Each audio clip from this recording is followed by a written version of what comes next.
Assalamualaikum warahmatullahi wabarakatuh. Innal hamdalillah nahmaduhu wa nasta'inuhu wa nastaghfiruh wa na'udzu billahi ta'ala min shururi anfusina wa min sayyiati a'malina. Man yahdihillahu fala mudilla lahu wa man yudlil fala hadiya lahu. Wa asyhadu an la ilaha illallah wahdahu la syarika lahu wa asyhadu anna Muhammadan abduhu wa rasuluh.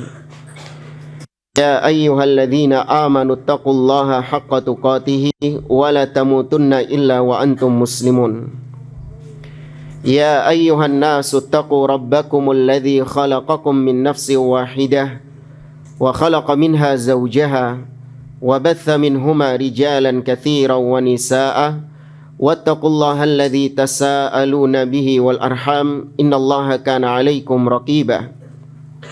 Ya ayyuhalladzina amanu taqullaha wa qulu qawlan sadida yuslih lakum a'malakum wa yaghfir lakum dhunubakum wa may yuti'illaha wa rasulahu faqad faza fawzan 'azima. Amma ba'd, fa inna asdaqal hadithi kitabullah wa khairal hadi Muhammadin sallallahu alaihi wasallam wa syarrul umuri muhdatsatuha fa inna kulla muhdatsatin bid'ah wa kulla bid'atin dhalalah wa kulla dhalalatin finnar.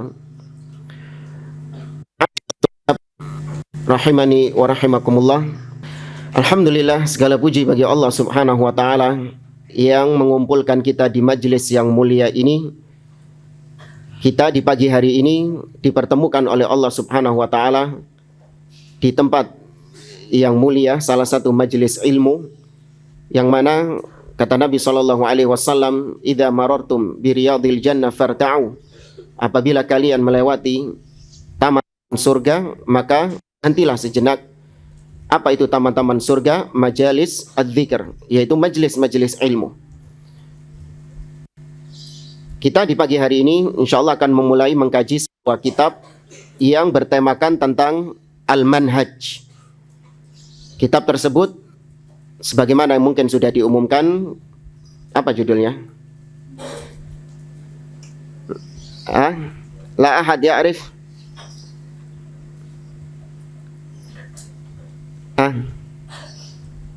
Baik. Ismul kitab al-ajwibatul mufidah an as'ilatil manahij al-jadidah. Al-ajwibatul mufidah an as'ilati al-manahij al-jadidah. Wa hadzal kitab allafahu asy-Syaikh Shalih ibn Fauzan al-Fauzan hafizahullah taala fi su'al wal jawab. Dan kitab ini secara asal adalah soal jawab pertanyaan-pertanyaan yang diajukan kepada Syekh Shalih bin Fauzan al-Fauzan pada sekitar tahun 1413 Hijriah. Al-an kam?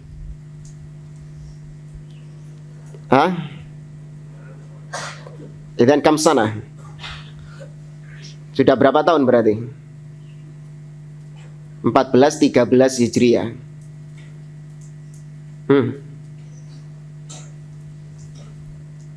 Ajibu ya ikhwan.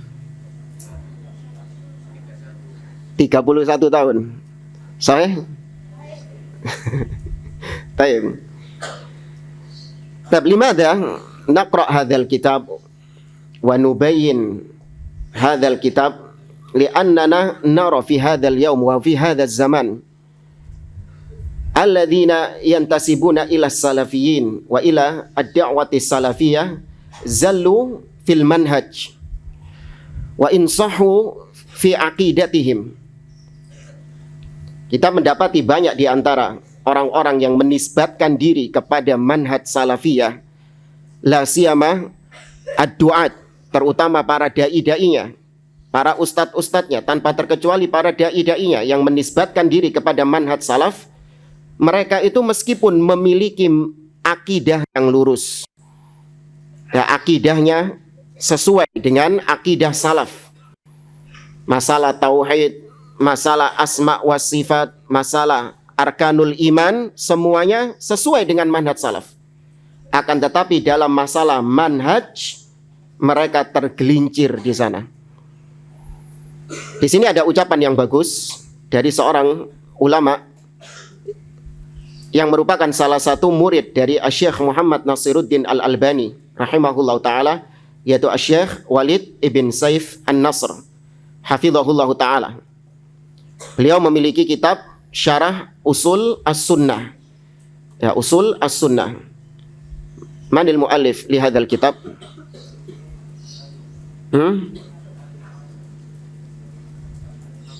Imam Ahmad ibn Hanbal. Naam, barakallahu fikum.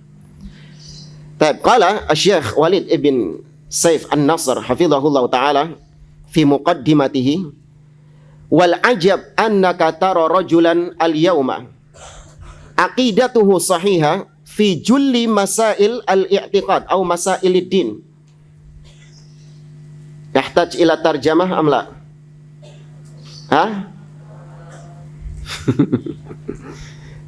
Kata beliau, yang menakjubkan, yang mengherankan adalah engkau akan mendapati ada orang-orang yang akidahnya sahihah, akidahnya lurus dalam banyak permasalahan-permasalahan akidah. Wa yansha ala ma'rifati anwa'it tauhidits thalathatil masyhurah. Dan orang tersebut dia itu dididik, sudah mengenal pembagian tauhid menjadi 3, yaitu rububiyah, uluhiyah, asma wa sifat. Dari kecil sudah tahu dia tentang hal itu, dididik dengan pendidikan tauhid tersebut. Wa narahu mustaqiman fi babil asma'i was sifat. Dan kau akan dapati orang ini, orang-orang yang lurus di dalam masalah al-asma was sifat. Menetapkan sifat-sifat Allah apa adanya. Tidak mentakwilnya, ya tidak menyerupakannya dengan makhluk. Lurus dalam masalah asma was sifat. Wa fi babi tauhidir rububiyah wal uluhiyah. Demikian juga dalam tauhid rububiyah dan uluhiyah dia lurus. Walakinnaka tajidhu munharifan fil manhaj. Akan tetapi kau akan dapati orang ini tadi melenceng, menyimpang dalam perkara-perkara manhaj. Wa fi ba'di masailil i'tiqadil ukhra, dan juga dalam masalah-masalah akidah yang lainnya. Kamasail at-tafarruq fid din, seperti misalnya dalam masalah perpecahan umat. Kita dapati ada sebagian dai-dai yang katanya salafi, ustadz-ustadz yang katanya salafi sekarang itu punya pemahaman pluralisme manhaj. Apa pluralisme manhaj? Menganggap semua manhaj-manhaj, pemikiran-pemikiran yang ada di dalam Islam itu sama semuanya. Jangan dikotak-kotakkan dengan ini salafi, atau ini ikhwani, atau ini haroki, atau ini hizbi. Jangan dikotak-kotakkan, mereka semua muslimun. Jangan ada istilah ana salafi, jangan. Kata mereka gitu. Kenapa? Cukup katakan saja kita muslim. Karena Allah subhanahu wa ta'ala berfirman di akhir surah Al-Hajj, millata abikum Ibrahim huwa sammakum wasil hadhil ayat jemaah, huwa sammakum al-muslimina min qabl. Dialah Allah yang menamai kalian dengan muslimin. Maka ya sudah, kita muslim. Apapun pemikiran kita, apapun firqah kita. Ya, nggak ridho kalau umat Islam memang hakikatnya harus dipecah belah. Harus dibedakan antara yang hak dan yang batil. Antara yang sunnah dengan yang bid'ah. Nggak boleh dimix. Nggak boleh dijus jadi satu. Ini bukan buah-buahan ini, dijus ini. Sebagaimana Nabi SAW mengabarkan tentang perpecahan umat ini. Dan itu terjadi. Waqi'. Nabi SAW bersabda, sataftariku ummati ala 73 firqah kulluha finnar. Umatku akan terpecah menjadi 73 golongan, semuanya di neraka. Illa wahidah, kecuali satu. Dan itu diantara dalail an-nubuwah, tanda kenabian Nabi SAW. Beliau la yantiqu anil hawa in huwa illa wahyu yuha. Terjadi apa yang beliau sampaikan, umat Islam terpecah belah. Dan ini termasuk sunnatullah, ujian bagi orang-orang beriman. Nah, dai-dai yang kita sebut ini tadi nggak terima dengan perpecahan umat. Sehingga dia berusaha untuk menyatukan umat, namun menyatukannya ini dengan cara yang batil. Dengan cara apa menyatukan umat? Yaitu diam terhadap segala macam kebid'ahan-kebid'ahan yang ada pada mereka. Sudah, jangan menyinggung masalah ini, jangan menyinggung masalah asma wa sifat. Asy'ariyah menyimpang dalam masalah ini, Maturidiyah menyimpang dalam masalah ini. Jangan. Ya, jangan dikatakan mereka ahlul bid'ah, jangan dikatakan akidah mereka sesat, jangan. Yang penting kitab kita, Tuhan kita sama-sama Allah, Nabi kita sama-sama Muhammad, kiblat kita sama-sama Ka'bah, kitab kita sama-sama Al-Quran. Manis luar biasa. Tapi dalamnya apa? Racun. Ya, umat Islam atau ulama-ulama, dai-dai dibungkam agar tidak menjelaskan kepada umat mana yang hak dan mana yang batil. Nah, ini diantara fenomena dai-dai yang disebut oleh beliau, akidahnya kalau Anda lihat fine-fine saja, lurus-lurus saja, tapi dalam masalah manhaj menyimpang. Wa tanzimat as-sirriyah, bahkan dia ikut kelompok-kelompok bawah tanah. Ya, kelompok-kelompok underground, bawah tanah, yang tujuannya adalah untuk menggulingkan penguasa, tujuannya adalah untuk menyebarkan kesesatan-kesesatan mereka. Karena kalau nampak ke permukaan akan dibredel, tapi mereka bergerak di bawah tanah. Wal kufri wal iman wal khuruj alal hukam, dan kau akan dapati orang ini, kata beliau, dia menyimpang dalam masalah vonis kafir dan dalam masalah iman. Seperti misalnya kelompok Khawarij. Kita dapati sebagian orang-orang Khawarij sendiri, mereka itu kalau ditanya tentang asma wa sifat, tentang uluhiyah, Masya Allah seperti Ahlus Sunnah. Tidak kelihatan, tidak nampak. Tapi ketika ditanyakan bagaimana orang yang melakukan dosa ini, maka dia mengkafirkan para pelaku dosa besar. Demikian juga sebagian mereka jatuh dalam perkara-perkara atau dalam kesesatannya Murji'ah. Dikatakan bahwa pelaku dosa besar kamilul iman, ka imani Jibril, ka imani Abi Bakrin, ka imani Umar. Hada min aqidah al-Murji'ah. Ya'taqid anna zani was-sariq wa syaribal khamr imanuhum kamil ka imani Abi Bakar wa Umar. Demikian juga dalam masalah khuruj alal hukam, memberontak kepada pemimpin. Pernah lihat nggak? Ada ustadz yang katanya salafi, tapi ternyata di medsosnya rajin mencaci maki, mencela, menghasut rakyat untuk membenci kepada penguasa kaum muslimin. Ada? Jangan cuma ada, banyak kayak gitu. Casingnya salafi bahkan disebut sebagai ikonnya dakwah salafiyah di Indonesia. Kata orang-orang awam gitu, ini ikonnya dakwah salafiyah di Indonesia. Tapi menuduh pemimpin itu meloroti umat Islam, menuduh pemimpin itu panen dosa. Ya, ada lagi yang mengatakan mukul, gebukin maling rame-rame. Macam-macam. Ini orang-orang yang oleh kaum awam dianggap sebagai ikonnya dakwah salafiyah di Indonesia. Padahal kalau Anda melihat ucapan-ucapannya jauh daripada manhaj salaf. Yataqallab fil jama'ah al-mukhtalifah wal hizbiyatil maqitah awil asabiyah wal madhabiyah. Kau akan dapati orang ini berpindah-pindah jamaah. Ikut organisasi ini, oke. Besoknya ikut gabung sama organisasi ini, oke. Berpindah-pindah terus dari satu yayasan, satu organisasi ke organisasi yang lain. Ya, kepada kelompok-kelompok hizbiyah yang lain. Wa nahwi dzalik ghairu muassil fil bid'ah wa tahazzub wa dhammil mubtadi'ah wal hajri wa turuqit ta'amul ma'al mubtadi'. Orang-orang seperti ini, dia itu enggak punya prinsip terhadap kebid'ahan dan kepada ahli bid'ah. Nggak punya prinsip dia. Sama ahlul bid'ah oke, sama ahlus sunnah oke. Padahal kalau Anda belajar tentang manhaj salaf atau bagaimana para salafus soleh muamalah mereka kepada ahlul bid'ah, bertentangan dengan orang-orang yang disebutkan oleh beliau ini. Tidak ada di antara para salafus soleh yang mesra dengan tokoh-tokoh ahlul bid'ah.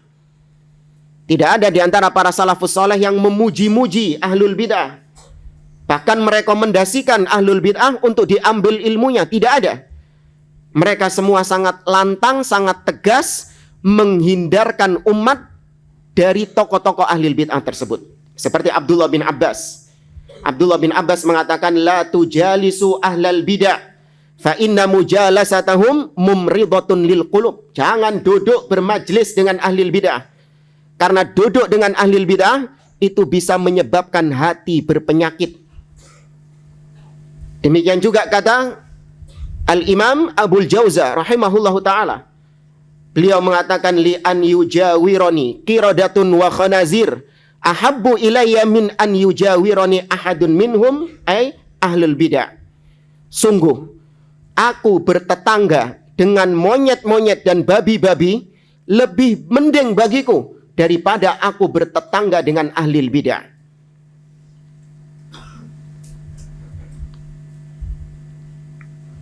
Faham tuh jamaah? Baik.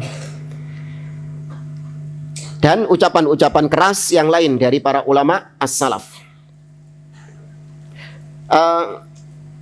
Siapa di antara antum alladhi yasma' hadhil kalimah awal marrah? Siapa yang baru pertama kali dengar kalimat tadi? Bertetangga dengan monyet dan babi. Masih banyak ya? Nah, tapi sudah banyak yang sering dengar ya. Tayyib. Kalau kalian belajar tentang manhaj, ucapan-ucapan seperti ini itu biasa. Jangan seperti sebagian orang awam ketika dibacakan kalimat-kalimat yang pedas dari para salaf tentang ahlul bid'ah, itu seperti petir yang menyambar mereka. Ceder gitu. Kok gini ya manhaj salaf ya? Kok begini ternyata manhaj salaf itu? Heran dia. Kenapa? Karena selama ini dia ngajinya katanya ngaji salaf, ngaji manhaj salaf. Namun yang dipelajari sama dia hanya perkara-perkara yang bukan menjadi perkara pembeda antara ahlus sunnah dengan ahlul bid'ah. Keharmonisan rumah tangga, ya, masalah akhlak, masalah adab. Padahal bukan ini makanan sehari-harinya ahlus sunnah. Salafiyin makanan sehari-harinya adalah akidah, manhaj. Ya bolehlah sekali-kali makan masalah rumah tangga, masalah adab, masalah akhlak. Sama seperti kayak orang Indonesia. Orang Indonesia itu tidak disebut makan kalau belum makan apa? Makan nasi. Ya, makanan utamanya itu nasi. Ya, meskipun ada nggak makan nasi. Makanan utamanya itu nasi. Baik. Boleh nggak sesekali makan pizza? Hah? Makan burger? Boleh, tapi itu bukan makanan utama. Ya, itu bukan makanan utama. Yang makanan utamanya itu nasi itu tadi. Maka demikian juga yang ngaku belajar sunnah, belajar manhaj salaf, Anda tidak dikatakan belajar sunnah kalau tidak belajar manhaj dan akidah. Kalau cuman belajarnya masalah rumah tangga, belajarnya cuman masalah akhlak, ya. Adapun masalah akidah, masalah manhaj nggak tahu, maka Anda tidak dikatakan belajar manhaj salaf. Anda tidak dikatakan sebagai talibul ilm. Ya. Ini tadi kata Syekh Walid ibn Saif An-Nasr hafizahullahu ta'ala. Kita lanjut kembali ke kitab yang sedang kita bahas, yaitu Al-Ajwibatul Mufidah. Sebagaimana yang tadi kita sampaikan, kitab ini sebenarnya adalah tanya jawab yang disampaikan dalam suatu kajian, ya, kajian durus as-soif. Kalau di Arab Saudi itu ada namanya daurah musim panas. Karena ketika liburan itu lumayan panjang, sekitar 3 bulan, 4 bulan liburnya. Antum kalian berapa bulan? Hah? Berapa bulan? 1 bulan. Kurang dah.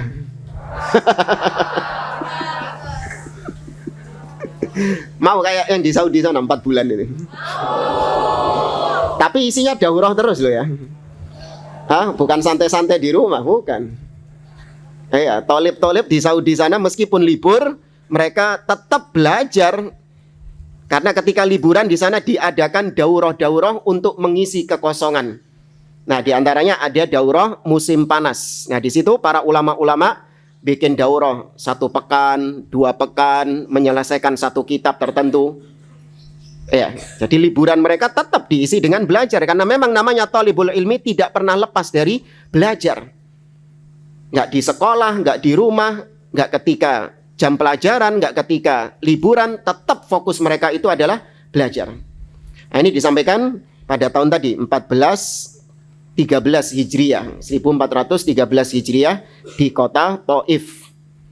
Nah, kemudian tanya jawab ini ditafrigh, dikumpulkan, ditranskrip oleh salah satu murid beliau yang bernama Syekh Abu Furaihan Jamal bin Abdillah Al-Harithi atau Jamal ibn Furaihan Al-Harithi. Ditranskrip kemudian jadilah kitab ini. Ya, namanya Al-Ajwibah Al-Mufidah an As'ilati Al-Manahij Al-Jadidah. Di muqaddimah yang disampaikan oleh Syekh Abu Furaihan Al-Harithi di sini ada yang cukup unik di sini. Beliau di muqaddimahnya membawakan ucapan Al-Imam Ahmad bin Hanbal. Ya, Imam Ahmad pernah menulis tulisan kepada salah satu murid beliau yang bernama Musyaddad ibn Musarhad. Al-Imam Musyaddad ibn Musarhad itu pernah minta wasiat kepada Imam Ahmad. Kemudian Imam Ahmad menuliskan wasiat kepada beliau. Nah, di muqaddimah wasiatnya itu sangat layak untuk ditulis dengan tinta emas. Luar biasa isinya. Nah, ini yang ingin untuk kita bahas sedikit tentang muqaddimah yang ditulis oleh Al-Imam Ahmad rahimahullah ta'ala. Dan ini dicantumkan juga dalam kitab Ar-Rad 'alal Jahmiyah yang dikarang oleh Imam Ahmad juga. Kata Imam Ahmad, Alhamdulillahilladzi ja'ala fi kulli zamanin fatratan minar rusul baqaya min ahlil ilm. Segala puji bagi Allah yang telah menjadikan pada setiap masa itu pasti ada ahlul ilm. Pasti ada sisa-sisa dari orang-orang yang memiliki ilmu. Allah Azza wa Jalla menjadikan setiap masa itu pasti ada ulamanya, ada ahlul ilm meskipun cuma sedikit. Tidak akan pernah didapati suatu masa yang kosong dari ulama. Tidak pernah. Karena Nabi SAW mengatakan, La tazalu ta'ifatun min ummati dhahirina alal haq. La yadurruhum man khadhalahum wala man khalafahum hatta ya'tiya amrullah wa hum ala dhalik. Senantiasa ada sekelompok manusia dari umatku dhahirina alal haq, yang senantiasa menampakkan kebenaran. Tidak akan merugikan mereka orang-orang yang menyelisihinya, dan orang-orang yang mencacinya itu tidak akan memudaratkan mereka sampai datangnya perkara Allah dan mereka masih tetap dalam kondisi seperti itu.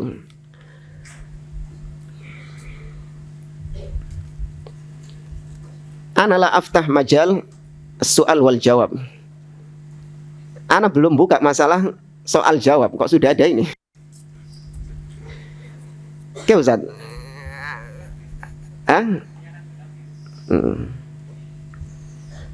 Saya kira nggak ada tanya jawab justru. Antum tanyanya sama Ustadz aja. Ya. Gimana? Gitu aja ya. Nggak ada tanya jawab ya. Nanti kalau ada pertanyaan tanya ke Ustadz antum. Muwafiqun? Ajibu jangan. Lima ada taskutun. Muwafiqun? La. Insyaallah. Baik, lanjut lagi kata beliau, yad'una man dhalla ilal huda. Nah, ulama-ulama yang tersisa ini, mereka itu yad'un, mengajak manusia, orang-orang yang dhalla, yang tersesat, diajak kepada al-huda, kepada jalan petunjuk. Dan itu tugas ulama. Seorang ahlul ilmi, orang yang memiliki ilmu, dia itu berdakwah bukan mengajak kepada fanatik dirinya. Dia tidak mengajak kepada ormasnya, kepada partainya, kepada organisasinya, kepada golongannya, kelompoknya, tidak. Tapi diajak ke jalan petunjuk, ke jalannya Allah subhanahu wa ta'ala.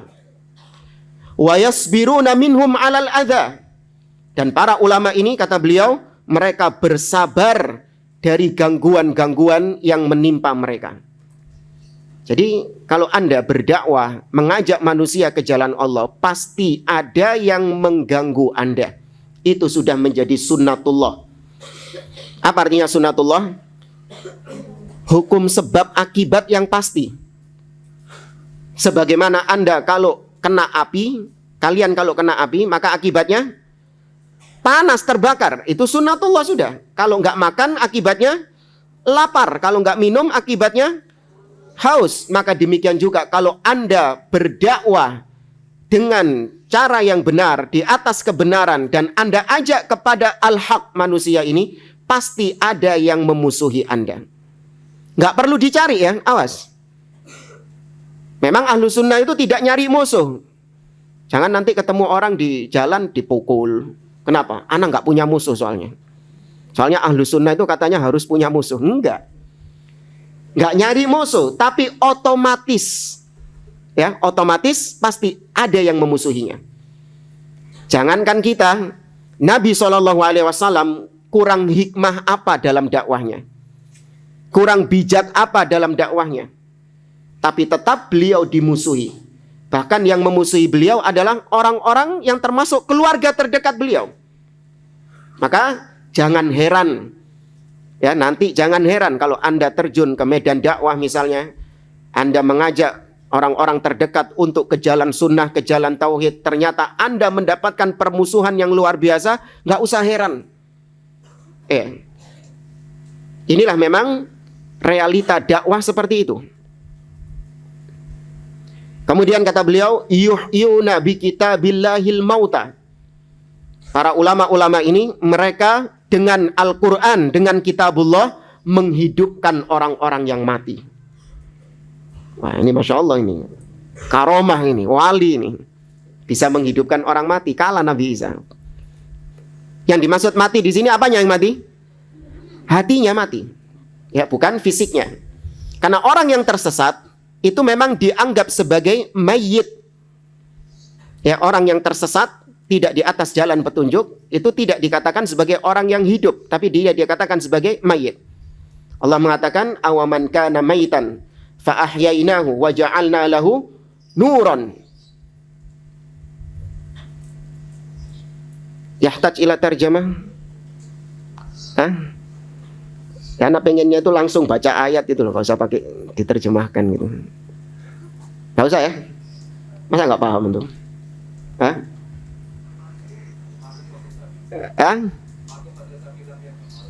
Oh, nah. Allah Azza wa Jalla mengatakan awaman kana maitan fa ahyainahu wa ja'alna lahu nura. Ya, apakah orang-orang yang mati itu, yang mayit itu, mereka itu kami hidupkan kembali dengan kami jadikan cahaya atas mereka. Jadi orang yang menyimpang dari jalan Allah disebut sebagai mayit, baru kemudian dihidupkan oleh Allah dengan cahayanya. Nah, cahaya Allah ini adalah Al-Quran. Maka para ulama ini dengan Al-Quran tersebut menghidupkan orang-orang yang sudah mayit tadi itu. Wa yubassiruna binurillahi ahlal ama. Dan para ulama-ulama tadi membuat orang-orang yang buta melek kembali, bisa melihat kembali. Ini juga buta hatinya. Ya, kalau buta matanya, ya ini perlu periksa ke dokter. Fakam min qatilin li iblis qad ahyauhu.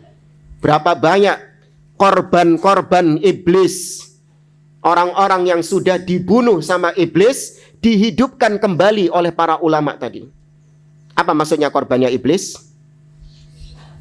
Yang tersesat, yang disesatkan oleh iblis. Itu korbannya iblis. Dihidupkan kembali oleh para ulama tersebut. Wa kam min dhalin taihin qad hadauhu. Berapa banyak orang-orang yang tersesat, kebingungan, terombang-ambing dalam agama, mereka diberi hidayah melalui para ulama tersebut.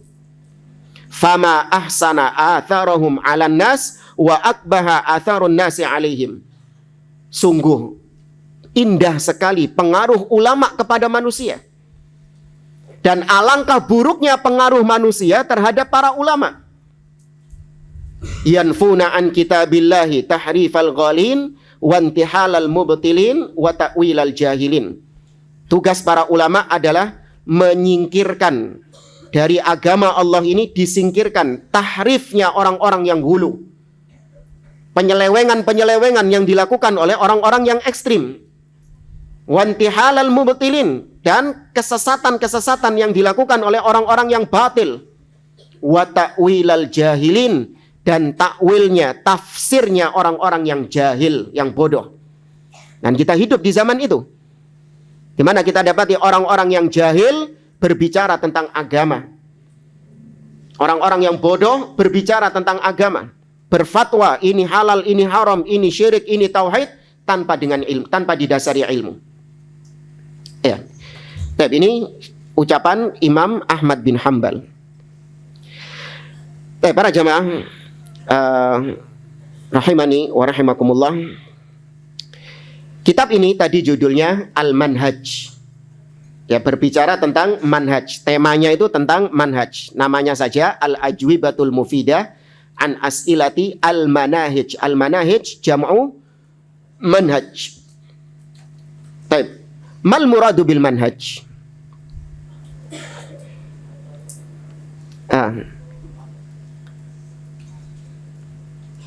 Mal muradu bil manhaj?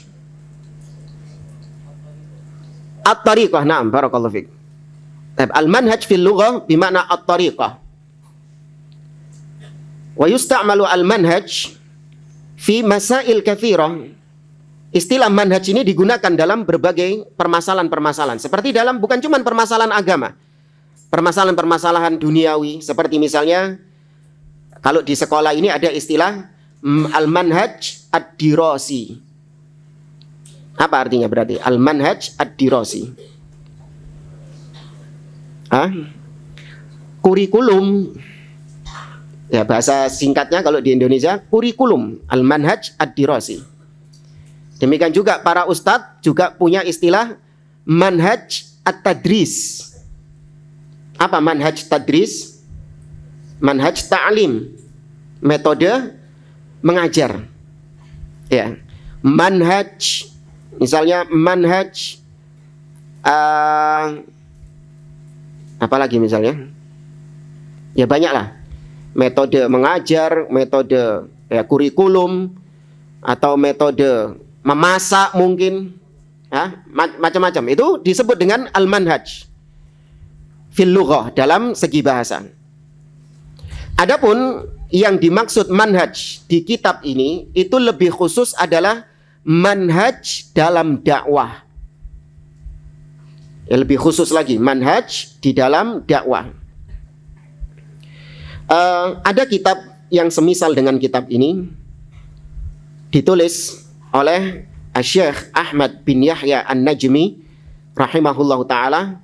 Judulnya hampir mirip dengan kitab yang sedang kita bahas ini, yaitu Al-Fatawa Al-Jaliyah Anil Manahij Ad-Da'awiyah, yaitu fatwa-fatwa yang jelas tentang manhaj-manhaj dalam dakwah. Dan di awal-awal kitab ini, beliau, yaitu Syekh Yahya atau Ibn Yahya An-Najmi rahimahullahu ta'ala, beliau ditanya tentang apa itu manhaj. Ya, di soal yang kedua ini, beliau ditanya, madza yuqsadu bi kalimati al-manhaj? Apa yang dimaksud dengan kalimat al-manhaj? Maka dijawab oleh beliau, al-manhaj huwa tariqah allati yasiru 'alaiha talibul ilmi fid da'wati ilallah. Manhaj itu adalah jalan, metode, ya, cara yang mana talibul ilmi, penuntut ilmu, itu berjalan di atas metode tersebut dalam berdakwah kepada Allah Subhanahu wa taala. Ya, itu yang disebut dengan manhaj. Jadi dikhususkan, jangan nanti melebar kemana-mana. Ya, paham dong? Berarti yang dalam pembahasan ini hanya manhaj apa yang dimaksud? Manhaj dalam dakwah. Kalau dalam istilah bahasa Arab disebut dengan kalimatul umum yuradu biha al khusus. Kalimatnya umum, tapi yang dimaksudkan itu khusus. Di sini Syekh Shalih Fauzan, judul kitabnya hanya menyebut Al-Manahij Al-Jadidah, tidak menyebut Al-Manahij Ad-Da'awiyah, tapi hanya menyebut Al-Manahij. Di situ umum, bisa manhaj apa saja. Tapi yang dimaksudkan oleh penulis di situ adalah manhaj dakwah. Ya, ini dalam istilah bahasa Arab dikenal dengan kalimatul umum yuradu biha al khusus. Kalimat umum tapi yang diinginkan yang diinginkan adalah khusus. Contoh misalnya Syekh Muhammad bin Abdul Wahhab rahimahullah taala ketika mendefinisikan tentang tauhid, ya, arju an tantabihu, ya, intabihu. Syekh Muhammad bin Abdul Wahhab arrafa at-tauhid bi ifradullahu bil ibadah. Syekh Muhammad bin Abdul Wahhab mendefinisikan tauhid dengan ifradullahu bil ibadah, mengesahkan Allah dalam ibadah. Ini tauhid apa? Uluhiyah. Ini tauhid uluhiyah. Apakah maksudnya Syekh Muhammad bin Abdul Wahhab menafikan tauhid rububiyah dan asma wa sifat? Tidak. Kalimatnya umum, tapi yang diinginkan adalah khusus. Kama qala ta'ala, sebagaimana juga firman Allah Subhanahu wa taala an qaumi Nuh, tentang kaumnya Nabi Nuh. Allah Azza wa Jalla mengatakan, wa inni kullama da'autuhum litaghfira lahum ja'alu asabi'ahum fi adhanihim wastaghsaw thiyabahum wa asarru wastakbaru istikbaran. Al-ayah. Taib, Allah mengatakan asabi'ahum. Al-asabi' jari itu dari sini sampai sini. Disebut dengan jamak, berarti berapa? Jarinya semua. Ya. Apakah maksudnya memasukkan jari ke telinga? Ini dimasukkan semua ke telinga gitu? Yang dimasukkan cuma apanya saja? Ujungnya. Yang dimasukkan cuma ujungnya saja. Tapi disebut oleh Allah asabi'ahum fi adhanihim. Taib, ini dari sisi bahasa saja. Taib, langsung saja. Di sini sebenarnya ingin kita bahas tentang siapa itu Syekh Shalih bin Fauzan hafizahullah taala. Tapi di sini sirah beliau sedikit. Ya, kita ringkas saja. Syekh Shalih bin Fauzan Al-Fauzan hafizahullah taala, beliau adalah seorang ulama yang dilahirkan pada tahun 1354 Hijriah. Ya, 1354 Hijriah. Berarti kalau sekarang berapa tahun umur beliau?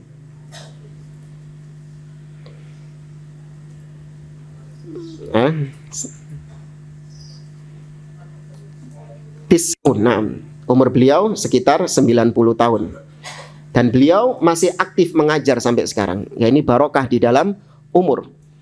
Apalagi kalau Anda melihat Syekh Abdul Muhsin, salah seorang ulama ahlu hadis di kota Madinah, itu lebih tua daripada Syekh Shalih Fauzan. Ya, wallahu a'lam, mungkin sekarang bisa sampai 100 mungkin usia beliau, tapi masih aktif mengajar hadis di Masjid Nabawi. Ya, mungkin kalau ada yang pernah umroh, pernah hadir di majelisnya beliau di Masjid Nabawi, itu luar biasa. Beliau ketika mengajar itu, ya, kebiasaan beliau nggak bawa kitab, karena memang ya penglihatan beliau sudah mulai menurun. Jadi beliau menyuruh qori untuk membacakan hadisnya. Karena beliau membaca kitab hadis. Ya, Sunan Abu Dawud, Sunan Imam Bukhari, Imam Muslim dan yang lainnya. Setelah dibaca sama qori'nya, mulai dari sanadnya, matannya dibaca semua. Baru kemudian beliau yang menjelaskan. Diulang lagi sama beliau dan tanpa kitab. Sanadnya sama matannya. Ya, haddatsana fulan, ya haddatsana fulan dan seterusnya sampai. Dan nggak cukup itu. Beliau menyebutkan profil masing-masing perawi tadi. Ya, fulan ini siapa gurunya? Bagaimana penilaian para ulama tentang fulan ini tadi? Hafal beliau. Ya, ini baru benar-benar ulama. Dan kita tidak mendapati ada orang-orang seperti itu, ulama-ulama sekelas beliau di negeri kita. Ya. Syekh Saleh Ibn Fauzan hafizahullah ta'ala, usia beliau 90 tahun. Kita ringkas di sini, beliau mendapatkan gelar doktor dan seterusnya. Di antara guru-guru beliau adalah Samahatul Syekh Abdul Aziz Ibn Baz rahimahullah ta'ala, ya, mantan mufti am kerajaan Saudi Arabia. Ya, Syekh Abdul Aziz bin Baz rahimahullah, beliau itu gurunya Syekh Saleh bin Fauzan. Demikian juga Syekh Muhammad Ibn al-Amin Asy-Shinqiti. Ada yang tahu beliau ini penulis kitab apa? Kitab tafsir terkenal. Yarfa' yadahu. 6.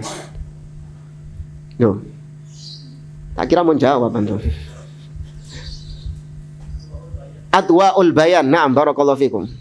Ya, Syekh Muhammad Al-Amin Asy-Shinqiti punya kitab namanya Adwa al-Bayan, kitab tafsir. Nah, dan ulama-ulama yang lain. Dan kemudian di antara tulisan-tulisan karya-karya ilmiah beliau, yang mungkin yang paling masyhurnya adalah kitab akidah, yaitu Al-Irsyad ila Sahihil I'tiqad. Ya, beliau punya kitab akidah namanya Al-Irsyad ila Sahihil I'tiqad. Nah, kebanyakan kitab-kitab beliau itu seperti ini. Transkrip dari ceramah-ceramah beliau. Ya, mungkin hanya sedikit yang beliau nulis asli itu sedikit. Kebanyakannya adalah ceramah yang dijadikan sebagai kitab oleh murid-muridnya. Dan itu yang berjalan juga di Syekh Muhammad bin Shalih Al-Utsaimin. Ya, Syekh Muhammad bin Shalih Al-Utsaimin itu juga banyaknya kitab-kitab beliau itu adalah ceramah-ceramahnya yang kemudian ditranskrip.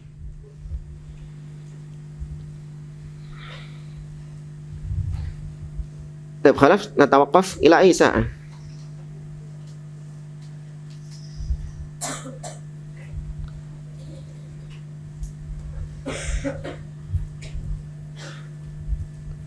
وبعد هذه المحاضرة ستكون محاضرة أخرى للأستاذ عبد الرحمن طيب صح؟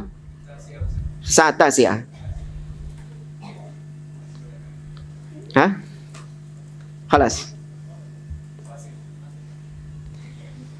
Nabda fi as-su'al al-awwal. Kita mulai pertanyaan pertama dari kitab ini. Soal pertama yang ditanyakan kepada Syekh Saleh bin Fauzan, beliau ditanya, bimadza tansahuna al-ikhwatal afadil alladzina yashtarikuna fil marakizis sayfiyah idza ta'arada waqta durusil masyayikh wal ulama ma'a waqtil marakiz.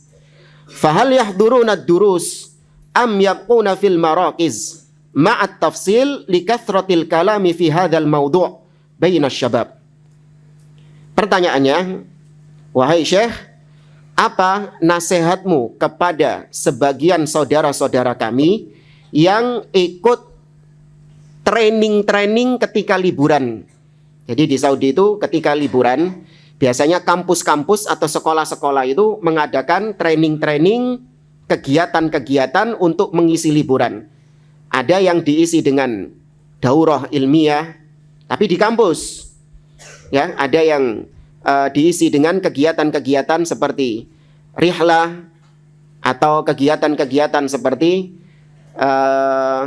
ya pembelajaran umum, mungkin belajar komputer atau belajar bahasa asing, misalnya bahasa Inggris dan yang lainnya untuk mengisi liburan tadi. Nah, bagaimana mereka yang hadir di training-training itu apabila waktunya bertentangan, bertabrakan dengan kajian-kajian masyayikh yang ada di masjid-masjid. Jadi ada benturan di masjid ngadakan daurah masyayikh, membahas kitab-kitab para ulama. Yang mengisi kajian di masjid-masjid itu adalah para ulama-ulama kibar, para ulama-ulama besar. Sedangkan yang ngisi kajian di training-training kampus itu ya kakak kelas atau siapa? Ya, intinya tidak sekelas sekali para ulama yang ada di masjid. Ya, bagaimana kalau bertabrakan seperti ini? Apakah mereka masih tetap menghadiri training-training yang ada di masjid, yang ada di kampus itu, ya, ataukah mereka mengikuti kajian-kajian yang ada di masjid? Ya, sebagai pengetahuan saja, banyak di antara kita para mahasiswa itu yang membicarakan tentang masalah ini.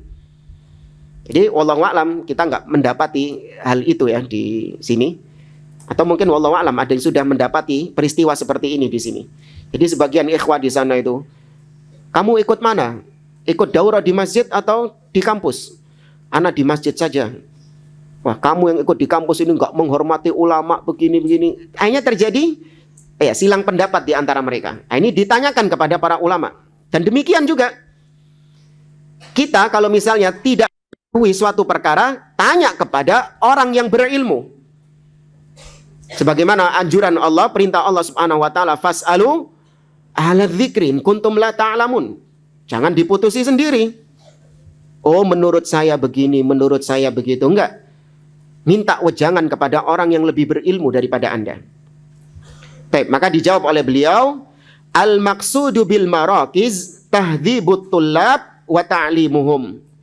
Yang dimaksud dengan training-training itu tadi adalah penggemblengan. Ya, penggemblengan para mahasiswa atau para thalib dan mengajarkan kepada mereka ilmu-ilmu ketika masa liburan tadi. Itu yang dimaksud dengan al-marakiz. Ya, kalau kita terjemahkan ya training-training gitulah. Falladhi ara, maka pendapatku, kata Syekh Shalih Fauzan, ayyunassiqal qa'imuna 'alal marakiz awqataha fayahduru mansubiha ilal masajid lil muhadarat wad durus. Kata beliau, kalau saranku adalah orang-orang yang menjadi penyelenggara training-training tadi, maka hendaklah dia itu menyesuaikan waktunya dengan daurah-daurah yang ada di masjid. Disesuaikan. Sehingga mahasiswa itu bisa ikut training-training juga, kalau memang positif, nanti ada rinciannya. Mereka bisa ikut training-training juga dan bisa ikut daurah-daurah yang ada di masjid. Ya, dikompromikan waktunya, tidak dibenturkan. Li'anna hudura al-muhadarat juz'un min amalil marakiz. Karena menghadiri kajian-kajian di masjid itu juga bagian dari mengisi kekosongan ketika liburan.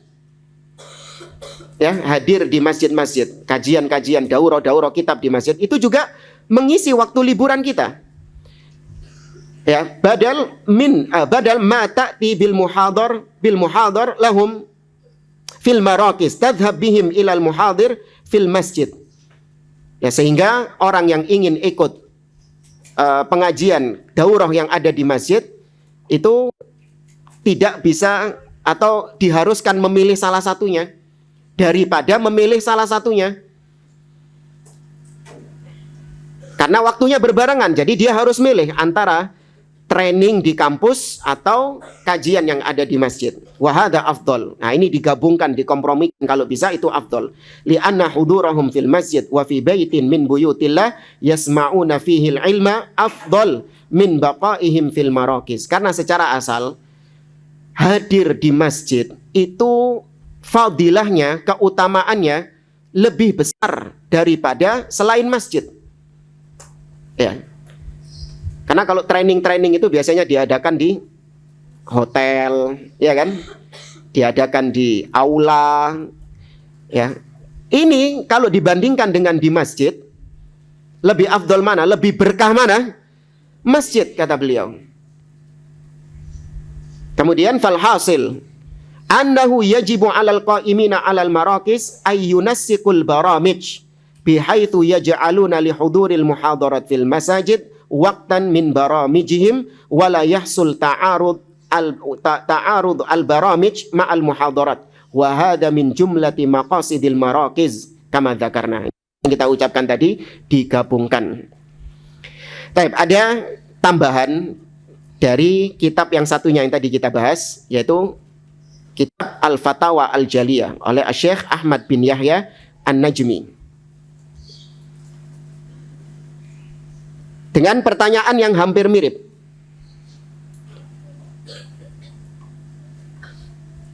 Ya, dengan pertanyaan yang hampir mirip. Syekh Ahmad bin Yahya An-Najmi ditanya, "Ma hukmul musyarakati fil marakizis sayfiyah?" Wahai Syekh, apa hukumnya ikut serta dalam training-training di musim panas?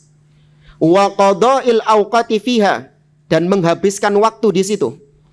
Wa idza kuntum tarawna anna hunaka badilun anha fama huwa wa jazakumullahu khairan. Ya, kata beliau, kata penanya di sini, karena ketika training-training itu ada mereka itu mengganti waktu-waktu yang seharusnya hadir di majelis ilmu, itu diganti dengan menghadiri training-training di kampus-kampus tadi, daurah-daurah yang ada di kampus tadi. Tapi dijawab oleh beliau, al-marakizus sayfiyah la naqulu annaha batilah wa khata'un kulluha. Kata beliau, aku tidak mengatakan training-training yang ada di kampus itu salah semuanya, nggak benar semuanya, ya, atau keliru semuanya, enggak. Aku tidak berpendapat seperti itu, kata Syekh Ahmad bin Yahya An-Najmi. Bal al-marakiz rubbama yakunu fi ba'diha khairun wa rubbama yakunu fi ba'diha syarrun. Sebagian training-training daurah-daurah di kampus itu ada yang baik, tapi sebagiannya itu ada yang buruk. Wal ibrah bil qa'imina 'alaiha fa in kana al qa'imuna 'alaiha ahla manhajin sahihin wa tariqatin salimatin wa aqidatin salafiyatin sahihah fal musyarakatu fi hadhil marakiz jaizatun bal mustahabbah. Yang penting itu, ya, ini kalau antum nanti liburan bingung mau menentukan ikut daurah di kampus atau ada acara undangan misalnya di kampus tertentu, meskipun Anda nggak kuliah di situ, tapi ada undangan biasanya, ikut training ini, pelatihan ini, pelatihan ini. Yang dilihat itu adalah yang pertama siapa penyelenggaranya. Dilihat penyelenggaranya siapa. Kemudian yang dilihat juga adalah pematerinya siapa. Kalau ternyata penyelenggaranya itu adalah yang dikenal sebagai orang-orang yang berkecimpung atau terjerumus dalam kebid'ahan, maka bisa dipastikan yang diundang sama dia kira-kira bagaimana? 11-12 sama dia. Karena mustahil ahlul bid'ah itu mengundang ahlus sunnah sebagai pembicara. Kalaupun ada seorang da'i sunnah yang katanya sunnah, katanya salafi, diundang sama penyelenggara ahlul bid'ah, maka pasti dibungkam di situ ustadznya. Request, ustadz, nanti pas daurah, pas kajian, tolong jangan nyinggung masalah bid'ah ya. Jangan nyinggung masalah kuburan misalnya. Jangan singgung masalah ini. Sudah, bahas masalah akhlak saja. Bahas masalah keharmonisan rumah tangga saja. Jangan pakai nyinggung-nyinggung masalah akidah ini, jangan. Ya, jangan menyinggung masalah taat kepada penguasa, jangan. Pasti di request. Nah, ustadznya nggangge saja. Oh iya, siap.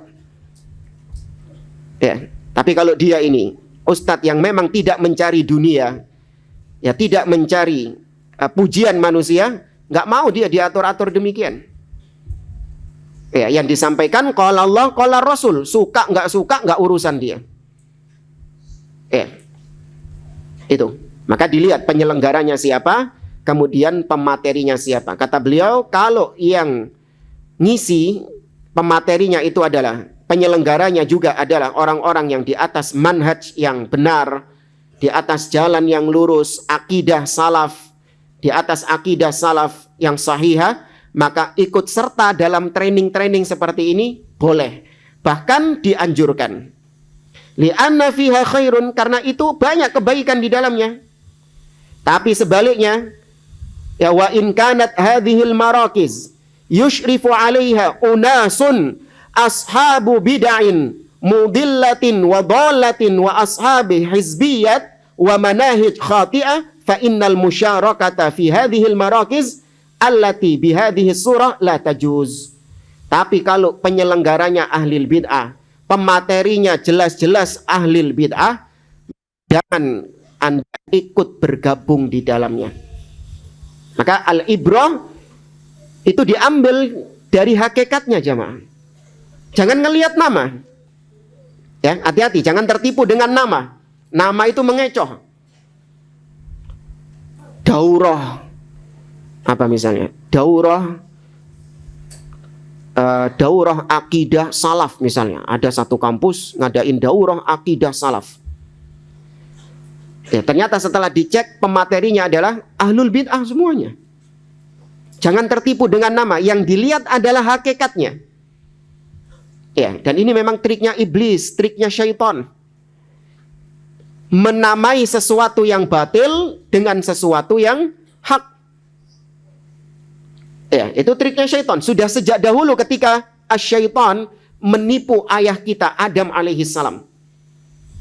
Ketika iblis menipu Adam, iblis mengatakan, hal adulluka ala syajaratil khuld wa mulkin la yabla. Wahai Adam, maukah aku tunjukkan kepadamu pohon keabadian? Ditipu sama iblis. Maka demikian juga di zaman sekarang, iblis menggunakan caranya ini untuk mengaburkan istilah riba di bank. Dinamai dengan apa? Bunga. Oh, bagus, siapa yang nggak mau bunga? Ya kan? Demikian juga ahlus sunnah dinamai dengan apa? Ahlus sunnah, salafiyun dijuluki sama mereka dengan wahabi, dijuluki dengan mujassimah, dijuluki dengan al-madkhaliyah, dan julukan-julukan yang lain. Sedangkan ahlul bidah, mereka menamai diri mereka dengan al-wasatiyah, yang moderat. Kita ini Islamnya Islam moderat, Islam rahmatan lil alamin. Oh, bagus. Maka jangan tertipu dengan nama, tapi lihat dari hakikatnya. Nah, itu tadi singkat yang disampaikan oleh Syekh Ahmad bin Yahya An-Najmi rahimahullahu ta'ala. InsyaAllah pada pertemuan-pertemuan berikutnya kita masuk ke soal yang kedua, yaitu tentang, beliau ditanya tentang hukum al-anashid al-islamiyah atau at-tamthil al-islami.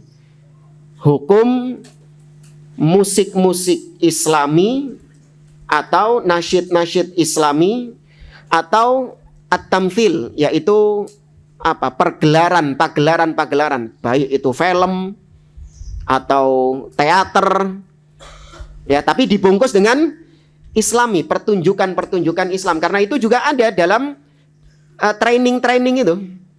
Jadi training itu kadang diisi dengan nyanyi-nyanyian, dengan musik-musik, atau dengan teatrikal tertentu, tapi dibungkus dengan Islam. Ini memerankan Umar ibn Khattab, ini memerankan Abu Bakar As-Siddiq. Wah, dikisahkan tentang sejarah secara teatrikal. Ya, secara teatrikal, bahkan dibikin film. Ya kan? Dulu sempat viral film apa? Film Umar, Musalsal Umar. Itu banyak ditahdzir oleh para ulama. Batil. Ya, apalagi orang-orang yang ada di belakangnya juga orang-orang ahlul bid'ah. Yusuf Al-Qaradawi, demikian juga Salman Al-Auda, Muhammad Al-Arifi. Itu orang-orang yang dibalik film Musalsal Umar itu tadi. Taib, hada wallahu a'lam bishawab. Kita cukupkan sampai di sini, wallahu a'lam. Tapi ini ada pertanyaan, terjadi perselisihan di antara al-asatidzah yang menyandang nama dakwah salafiyah dan mereka saling memerintahkan untuk menjauhi asatidzah tersebut. Kami yang sebagai thalibul ilmi tidak mengerti apa yang terjadi di antara mereka. Ketika kami melihat di beberapa kajian mereka, kami tidak mendapati penyimpangan yang terjadi. Apa yang harus kami lakukan? Masya Allah. Di sini disebutkan kami sebagai thalibul ilmi. Berarti yang bertanya ini thalib. Ya, tapi bagaimana dia bisa mengatakan ketika kami melihat beberapa kajian mereka, kami tidak mendapati penyimpangan yang terjadi. Ini bukan thalib yang bertanya, Syekhul Islam. Ya kan? Yang bertanya Syekhul Islam. Ya ikhwan, antum ketika dengarkan kajian ahlil bidah, tapi jangan dengarkan. Ya, kalau saya bilang ya, kalau kalian dengarkan kajian ahlil bid'ah mulai awal sampai akhir, ketika selesai kajian kalian ditanya mana bagian menyimpangnya, antum nggak akan bisa menjawabnya. Kenapa? Karena syubhat mereka itu tipis. Itu yang pertama. Yang kedua, ternyata terkadang penyimpangan seorang dai itu bukan hanya dari apa yang dia sampaikan saja, tapi penyimpangan seorang dai itu juga dari muamalahnya. Iya, dari muamalahnya juga. Contoh gini misalnya jamaah. Saya mau tanya jujur kepada antum semuanya. Bagaimana kalau misalnya antum mendapati ada seorang ustadz yang kajian di sini? Masya Allah, kalau ceramah nggak pakai kitab, hafal semua sudah matan-matan itu tadi. Di atas akidah yang sahihah. Semua ahlul ilmi kalau disuruh ngelihat kajiannya benar, nggak ada salahnya. Tapi ternyata dia yashrabud dukhan, yashrabul khamra, wa yazni. Dia ngerokok, dia minum khamr, ya, dia berzina misalnya. Alaniyah, terang-terangan. Tapi kalau sudah kajian, kenceng kajiannya. Antum mau ngambil ilmu dari dia? Hah? Loh, katanya di sini kalau dengarkan kajian mereka nggak ada yang menyimpang loh. Ya nggak? Kajiannya nggak ada yang menyimpang, tak jamin nggak ada yang menyimpang kajiannya. Nggak ada syubhat yang dilontarkan. Tapi muamalahnya dia menyimpang. Masih mau ambil ilmu dari seperti itu? Tidak.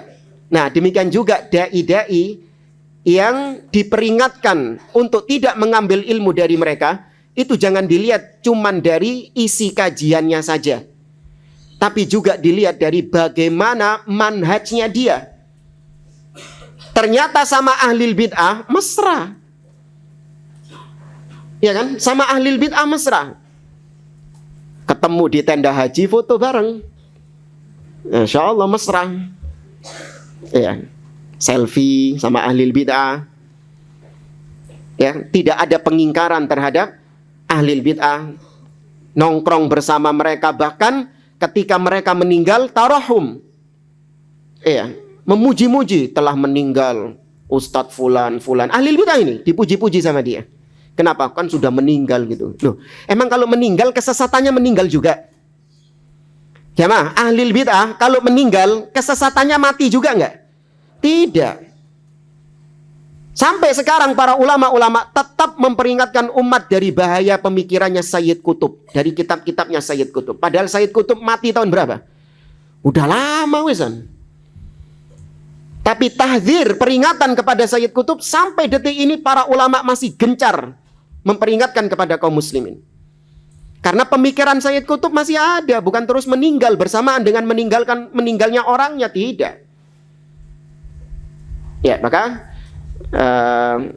kalau di sini disebutkan apa yang harus kami lakukan dalam masalah mentahdzir di antara sesama ahlul ilmi, ini masalah biasa.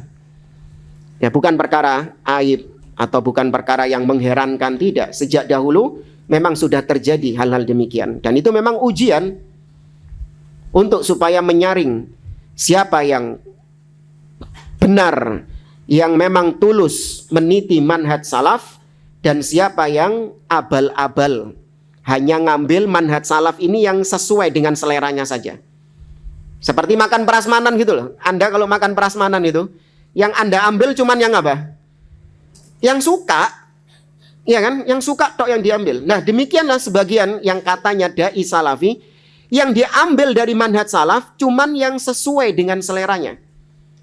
Tapi yang nggak sesuai dengan hawa nafsunya dibuang sama dia. Apa itu? Mendengar dan taat kepada penguasa. Ini banyak yang nggak sesuai dengan hawa nafsu mereka. Sehingga banyak yang berguguran dalam masalah ini. Maka tugas antum adalah harus objektif. Harus objektif. Anda lihat ketika ustadz tersebut ditahdzir untuk tidak diambil ilmunya, maka apa perkara yang menyebabkan dia itu untuk tidak diambil ilmunya? Apakah itu perkara-perkara yang memang ringan atau memang perkara yang berat? Ya, contoh misalnya, antum jangan ngambil ilmu dari Ustadz Fulan. Misalnya ini. Emang kenapa Ustadz Fulan? Iya, dia itu saya pernah lihat ya, minum pakai tangan kiri. Dia itu pernah minum pakai tangan kiri. Ini masalah yang menyebabkan seorang jatuh ke dalam kebid'ahan atau tidak? Tidak. Nah, inilah pentingnya belajar manhaj. Supaya Anda bisa tahu, bisa memahami apa jurang pemisah antara ahlus sunnah dengan ahlil bid'ah. Fa ahlus sunnah la yanzuruna ila kathratil khata', walakinnahum yanzuruna ila nau'il khata'. Hadil qaidah jama'al muhim. Ahlus sunnah tidak melihat dari banyaknya kesalahan seseorang, tapi ahlus sunnah melihat dari jenis kesalahan seseorang itu apa. Karena ada sebagian orang mengatakan, loh Ustadz, kan dia itu cuma sekali salah. Kullu bani Adam khata'. Semua anak Adam itu tergelincir. Masa satu kesalahan sudah gak mau mengambil ilmu darinya? Loh, apa dulu kesalahannya ini? Karena ada kesalahan yang menyebabkan seseorang jatuh dalam kekufuran. Ada kesalahan yang menyebabkan seseorang jatuh dalam kebid'ahan. Ada kesalahan yang menyebabkan seseorang jatuh ke dalam kefasikan. Dan ada kesalahan yang tidak menyebabkan seseorang merubah statusnya. Yang menyebabkan dia tidak berubah statusnya. Tetap, yaitu salah ijtihad. Salah dalam ijtihad, tetap ahlus sunnah. Tapi kalau salah, satu kali saja, dia tergelincir. Ya subbullah wa ya subbur rasul. Mencaci maki Allah, mencaci maki Rasul. Satu kali dia melakukan itu, padahal banyak kebaikan-kebaikannya, divonis apa dia? Kafir. Satu kesalahan, dia mengatakan Al-Quran makhluk misalnya. Padahal dalam pembahasan-pembahasan yang lain, gak ada masalah. Tapi dalam satu pembahasan, dia berpendapat Al-Quran makhluk. Yang benar Al-Quran, kalamullah, walaysa bimakhluk. Maka dia jatuh dalam kebid'ahan. Meskipun sebagian ulama mengkafirkannya. Atau mencaci maki penguasa di depan umum. Memberontak kepada pemimpin. Satu kesalahan, iya, menyebabkan dia jatuh dalam kebid'ahan. Ya, maka ahlu sunnah ngelihat jenis, bukan ngelihat kuantitas, bukan ngelihat jumlah kesalahan seorang dai itu berapa kesalahannya. Tidak. Contoh sederhana. Seorang hakim di mahkamah. Ya, kalau di Indonesia mungkin nggak ada ya. Jadi seorang hakim di mahkamah itu, apa hukumnya orang yang berzina? Ya, apa hukuman di pengadilan? Hukum syar'inya, orang yang ketahuan berzina dan dia itu sudah menikah. Mad dalil? Apa dalilnya? Kalau dirajam, kalau dicambuk, apa dalilnya? Ya kalau dirajam mungkin sudah dihapus ayatnya. Kalau dicambuk,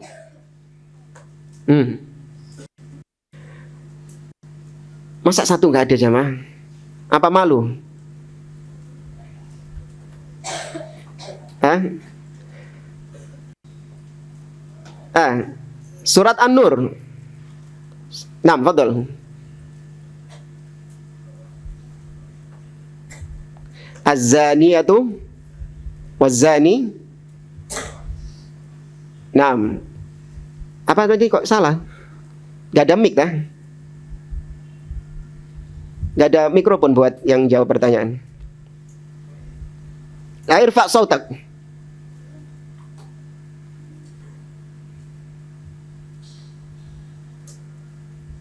Az-zaniyatu waz-zani fajlidu kulla wahidin minhum. Berapa tadi? Khamsina jaldah, bukan? Thamaniyah. Mi'ah. Nah, di kelirunya tak kira. Baik. Kembali ke masalah tadi. Ada seorang pezina, terbukti sudah dia berzina. Baik, gara-gara zina itu ditegakkan hukuman entah rajam kalau dia sudah menikah atau dia dicambuk kalau belum menikah. Apakah gara-gara dia itu punya kebaikan-kebaikan yang banyak? Oh, dia ini kan rajin sedekah. Dia ini kan rajin qiyamul lail, rajin salat malam. Dia ini kan rajin puasa. Masa gara-gara satu kesalahan zina kau rajam dia, kau cambuk dia? Ada gitu nggak hakim di pengadilan? Ada pemikiran kayak gitu nggak hakim di pengadilan? Nggak ada, nggak urusan. Antum mau punya kebaikan yang banyak, itu bainaka wa bainallah. Antara engkau dengan Allah subhanahu wa ta'ala. Tugas saya menghukum orang yang memang jatuh dalam kesalahan. Nah, demikian juga seorang da'i itu juga memperingatkan umat dari da'i-da'i yang lain. Li'anna al-khata' li'anna khata' ad-da'i asyad min khata'i ghairihim.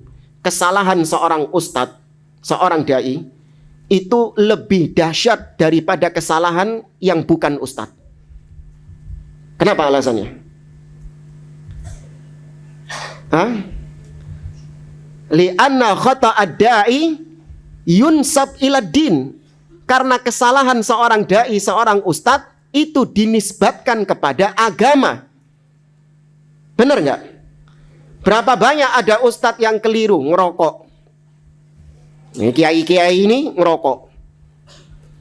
Kemudian orang-orang mengatakan ketika ngerokok, kamu kok ngerokok? Rokok itu haram begini. Kata siapa? Kiai fulan ini ngerokok kok. Dalilnya apa? Kiai fulan ini ngerokok kok.